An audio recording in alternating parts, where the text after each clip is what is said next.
বলি, যদি আপনাদের অধিকার কেড়ে নেওয়া হয়, লড়াই আমাদের প্রথম থেকে লাস্ট অব্দি চলবে। আমরা ছেড়ে কথা বলার লোক নই। ভারতে যে মোদির দিন শেষ তা বুঝিয়ে দিয়েছে মমতা এবং তামিল নায়ক থালাপতি বিজয়। পশ্চিমবঙ্গ থেকে তামিল সবখানেই মোদির রথযাত্রা যেন থমকে যাচ্ছে। নির্বাচনের ফলাফল যত ঘনিয়ে আসছে ততই স্পষ্ট হচ্ছে ভারতে মোদির অবস্থান।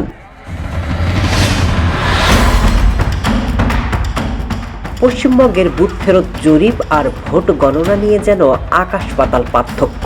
মমতার মসনদ ভাঙতে গেল কয়েক বছর ধরে জোর চেষ্টা চালিয়েছেন নরেন্দ্র মোদী। এমনকি মুসলিম ভোটারদের নাগরিকত্ব কেড়ে নিয়েও ভোটের মাঠে খুব একটা সুবিধা করতে পারেনি বিজেপি সরকার। এদিকে তামিলের রাজপুত্র থালাপতি বিজয়ের ডেরায় মোদী বারবার হানা দিয়েছে। তবে তামিল নায়ক থেকে রাজনীতিবিদ বনে যাওয়া থালাপতি মোদীর বিরুদ্ধে যুদ্ধ ঘোষণা করে ভোটের মাঠে লড়ে গেছেন।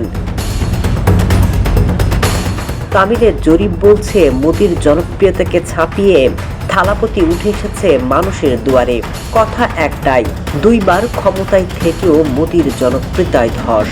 গেরুয়া শিবিরের সাথে শেয়ানে টক্কর দিয়েছে বিজেপি এবং মমতা, যা গোটা ভারতে দেখিয়ে দিয়েছে আগামী জাতীয় নির্বাচনে কতটা হোঁচট খেতে পারে মোদীর গদি।